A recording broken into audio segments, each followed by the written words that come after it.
Good morning students. आपको सारे notes videos books वगैरह मिल गई होंगी। बेसिकली थोड़ा सा मेरे बारे में बताता हूँ। मेरा नाम पुनीत है। एमबीए का क्लासेस लेता हूँ। 2006 से पढ़ा रहा हूँ। 20 इयर्स का मेरे को एक्सपीरियंस है।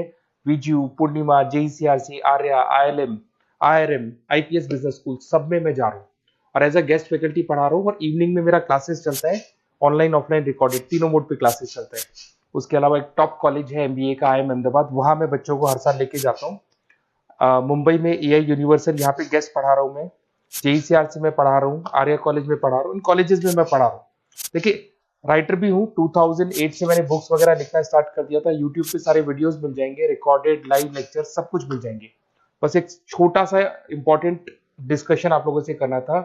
एमबीए आप कहीं से भी करें, थोड़ा सा मेरे से आप डिस्कस करके अगर आप एमबीए ज्वाइन करते हैं तो आप थोड़ा सेफर मोड में रहेंगे। उसका रीजन बताता हूँ क्यों। क्योंकि मेरे को जो एक्सपीरियंस है ना 20 इयर्स का, एमबीए में प्लेसमेंट होगा कि नहीं होगा, कॉलेजेस कैसे पढ़ाते हैं, क्या उनका प्लेसमेंट स्ट्रक्चर है, क्या इंटरनल एक्सटर्नल इन्फॉर्मेशन है, मेन चीज अंदर क्या चल रहा है उनके। क्योंकि मैं तो रेगुलर कॉलेजेस में जा रहा हूँ तो मेरे को पता है कौन से कॉलेज में क्या चल रहा है। तो आप मेरे से थोड़ा सा एडवाइस लेके अगर आप एडमिशन लेते हैं तो थोड़ा सा सेफर जोन में रहेंगे।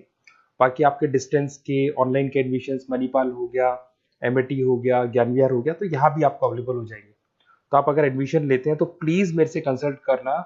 हो सकता है कि मैं आपको एक बेस्ट कॉलेज बता पाऊं और एक सेफर जोन में लेके जा पाऊं। क्योंकि एडमिशन लेने के बाद बच्चों को लगता है कि यार गलत जगह चले गए। Okay, best of luck. मेरा नंबर आपके पास है। साथ के साथ अगर आपको कोई और क्वेरी चाहिए तो मेरे को व्हाट्सअप करें या कॉल कर सकते हैं। Okay, best of luck. तो आज हमारी पड़ताल बिजनेस प्लानिंग की दुनिया के दो सबसे जरूरी हिस्सों पर है। सेल्स बजट और प्रोडक्शन बजट। हाँ, सेल्स बजट और प्रोडक्शन बजट। हमारे पास जो मटेरियल है वो इन दोनों की बारीकियों को बहुत अच्छे से समझाता है। और इसे दिलचस्प बनाने के लिए चलिए एक कहानी के जरिए से समझते हैं। अच्छा, मान लीजिए स्वाद नाम की एक नई आइसक्रीम कंपनी है जो गर्मियों के लिए तैयारी कर रही है। ठीक है। उनका एक ही सवाल है, इस गर्मी में हम कितनी आइसक्रीम बेचेंगे और उसे बनाने के लिए हमें क्या क्या करना होगा। बस यही दो सवाल। बस यही दो सवाल इन दोनों बजट की पूरी कहानी है। और ये कहानी शुरू होती है सेल्स बजट से। किसी भी कंपनी की पूरी प्लानिंग का आप कह सकते हैं यही शुरुआती बिंदु है, नींव का पत्थर। बिल्कुल। ये सिर्फ एक अंदाजा नहीं है, ये एक वादा है जो कंपनी खुद से, अपने निवेशकों से और अपने कर्मचारियों से करती है। स्वाद आइसक्रीम के लिए ये पहला कदम ही तय करेगा कि उनकी गर्मियां मीठी होंगी या फिर पिघली ली आइसक्रीम की तरह चिपचिपी। हाँ हाँ, बिल्कुल। ठीक है, तो चलिए स्वाद के बोर्ड रूम में चलते हैं। हाँ। उन्हें अपना सेल्स बजट बनाना है। हाँ। अब सबसे आसान तरीका तो यही लगता है ना कि पिछले साल की गर्मी के आंकड़े देखो और उसमें 10-15% जोड़ दो। क्या ये इतना ही सीधा है? कागज पर शायद हाँ, लेकिन असल दुनिया में ये सबसे बड़ी गलती हो सकती है। अच्छा। जो जानकारी हमारे पास है वो बताती है कि सिर्फ पिछले ट्रेंड्स पर निर्भर रहना कितना कितना खतरनाक है। सोचिए, पिछले साल शायद कोई प्रतियोगी नहीं था या मौसम उतना गर्म नहीं था। स्मार्ट कंपनियां और हमारी स्वाद जैसी महत्वाकांक्षी कंपनी वो सिर्फ पीछे नहीं देखती, वो आगे देखती हैं। वो आगे के संकेत पढ़ती हैं। आगे के संकेत मतलब जैसे कि मौसम विभाग का पूर्वानुमान। हाँ बिल्कुल, वो भी एक डेटा पॉइंट है। लेकिन बात उससे भी गहरी है। वो सोशल मीडिया पर देख रहे हैं कि कौन से फ्लेवर ट्रेंड कर रहे हैं। अच्छा। क्या लोग मैंगो के बारे में ज्यादा बात कर रहे हैं या चॉकलेट के बारे में? क्या कोई बड़ा फूड ब्लॉगर उनके शहर में आने वाला है? उनका सबसे बड़ा प्रतियोगी कूल क्रीम्स, क्या वो कोई नया फ्लेवर लॉन्च करने वाला है? ये सब चीजें मैटर करती हैं। ये सब सेल्स बजट का हिस्सा है। ये एक तरह से जासूसी और विश्लेषण का मिला जुला खेल है। ये तो बहुत दिलचस्प है। तो ये सिर्फ कितनी यूनिट्स बेचेंगे और किस दाम पर, बस इसका गणित नहीं है। नहीं, इसका मतलब है कि जो सूत्र है बिक्री बराबर अनुमानित इकाइयां गुणे प्रति इकाई मूल्य, वो तो सिर्फ कहानी का अंत है। अच्छा। असली काम तो उन अनुमानित इकाइयों के आंकड़े तक पहुंचने में है। एकदम। और बड़ी कंपनियां इसे किस्मत पर नहीं छोड़ती, वो रिग्रेशन एनालिसिस जैसे तरीके इस्तेमाल करती हैं। वो क्या होता है? वो ये देखने की कोशिश करती हैं कि अगर हम विज्ञापनों पर मान लीजिए 10,000 रुपए ज्यादा खर्च करते हैं तो हमारी बिक्री पर कितने रुपए का असर पड़ता है, या अगर तापमान 1 डिग्री बढ़ता है तो आइसक्रीम की बिक्री में कितनी बढ़ोतरी होती है। अरे वाह। ये सिर्फ अनुमान नहीं, ये डेटा पर आधारित विज्ञान है। तो स्वाद कंपनी का सेल्स बजट कुछ ऐसा दिखेगा। हमारा अनुमान है कि हम 1 लाख मैंगो आइसक्रीम के टब 150 रुपए प्रति टब के हिसाब से बेचेंगे, जिससे हमें 1.5 करोड़ रुपए की आय होगी। ठीक है, ये लक्ष्य तो बहुत साफ है। इससे स्वाद की सेल्स टीम को एक टारगेट मिल गया। हाँ, मार्केटिंग टीम को पता है कि कितना प्रमोशन करना है और फाइनेंस टीम को अंदाजा है कि कितना पैसा आने वाला है। लेकिन मुझे इसमें एक खतरा नजर आ रहा है। बताइए। ये सब कुछ एक अनुमान पर टिका है। अगर वो अनुमान ही गलत हो गया तो? यही इसकी सबसे बड़ी सीमा है। और यहाँ पर एक बहुत जरूरी बात सामने आती है। क्या? बजट का मकसद भविष्य की एकदम सटीक भविष्यवाणी करना नहीं है, क्योंकि वो तो नामुमकिन है। सही बात है। इसका असली मकसद है कंपनी को एक दिशा देना और अलग अलग विभागों को एक साथ मिलकर काम करने के लिए एक मंच देना। लेकिन हाँ, अगर बाजार में अचानक कोई बड़ा बदलाव आ जाए, मान लीजिए सरकार ने शुगर पर कोई नया टैक्स लगा दिया जिससे आइसक्रीम महंगी हो गई, तो ये पूरा बजट हिल सकता है पूरी तरह से। इसीलिए बजट को पत्थर की लकीर नहीं, बल्कि एक जिंदा दस्तावेज समझना चाहिए, जिसे समय समय पर बदलना पड़ सकता है। तो सेल्स टीम ने अपना काम कर दिया, उन्होंने 1.5 करोड़ रुपए का लक्ष्य रख दिया है। लेकिन अब असली चुनौती प्रोडक्शन फ्लोर पर है। सिर्फ लक्ष्य बना लेना काफी नहीं है, उस लक्ष्य को पूरा करने के लिए आइसक्रीम बनानी भी पड़ेगी। यहीं से प्रोडक्शन बजट का खेल शुरू होता है। बिल्कुल। अब सारा दबाव फैक्ट्री मैनेजर पर है। उसे यह तय करना है कि इन 1 लाख मैंगो आइसक्रीम टब्स को बनाने के लिए कितनी तैयारी करनी है। यहीं पर प्रोडक्शन बजट की भूमिका आती है, जो हमेशा सेल्स बजट के आधार पर ही बनाया जाता है। अच्छा, हमेशा? उसके बाद? हमेशा। इसका एक ही मकसद है, मांग और आपूर्ति के बीच एक सही संतुलन बनाना। संतुलन से आपका क्या मतलब है? कि जितनी बेचनी है उतनी ही बनाओ? मतलब 1 लाख टब बेचने हैं तो 1 लाख तब ही बनाओ? नहीं, यहीं पर ज्यादातर लोग गलती करते हैं। अगर स्वाद ने सिर्फ 1 लाख टब बनाए और अचानक एक वीकेंड पर उम्मीद से ज्यादा गर्मी पड़ गई और डिमांड बढ़ गई, तो क्या होगा? दुकानें खाली हो जाएंगी। दुकानों पर आउट ऑफ स्टॉक का बोर्ड लग जाएगा। उन्होंने न सिर्फ उस दिन की बिक्री खोई, बल्कि शायद हमेशा के लिए ग्राहक भी खो दिया। बात तो सही है। इसलिए प्रोडक्शन बजट का फॉर्मूला थोड़ा अलग होता है। हाँ, ये फॉर्मूला समझना जरूरी है। आवश्यक उत्पादन = बजटेड बिक्री plus closing stock, opening stock.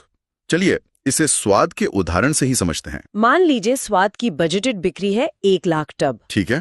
अब कंपनी चाहती है कि गर्मियों के अंत में किसी भी इमरजेंसी के लिए उनके गोदाम में कम से कम 10,000 टब हमेशा मौजूद रहें। ये है उनका क्लोजिंग स्टॉक। एक सेफ्टी बफर की तरह। बिल्कुल, एक सेफ्टी बफर। लेकिन जब गर्मियां शुरू हुई तो उनके पास पिछले सीजन के 5,000 टब पहले से ही स्टॉक में पड़े हुए थे। हाँ। ये है उनका ओपनिंग स्टॉक। अरे, तो मतलब जो 5,000 टब उनके पास पहले से हैं, उन्हें दोबारा बनाने की तो जरूरत ही नहीं है। बिल्कुल, यही बात है। तो अब गणित सीधा है। उन्हें उत्पादन करना होगा 1 लाख जो बेचना है, हाँ, प्लस 10,000 जो स्टॉक में रखना है, माइनस 5,000 जो पहले से हैं, यानी कुल 1,05,000। हाँ, कुल 1,05,000 आइसक्रीम टब बनाने होंगे।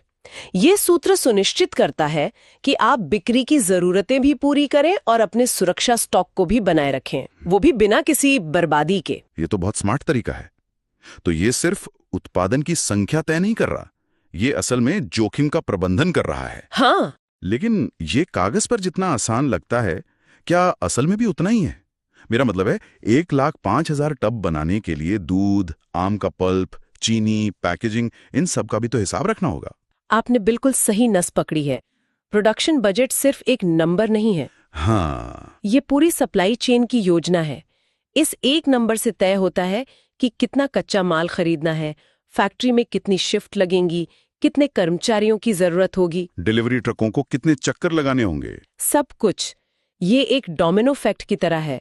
अगर प्रोडक्शन का नंबर गलत हुआ तो पूरी लाइन गड़बड़ा जाएगी। और जाहिर है इसकी भी अपनी सीमाएं होंगी। जैसे अगर स्वाद का आम का सप्लायर अचानक मना कर दे या हड़ताल पर चला जाए, तब तो ये पूरा बजट बेकार हो जाएगा। निश्चित रूप से प्रोडक्शन बजट की किस्मत सीधे तौर पर सेल्स बजट के अनुमान और बाहरी कारकों पर निर्भर करती है।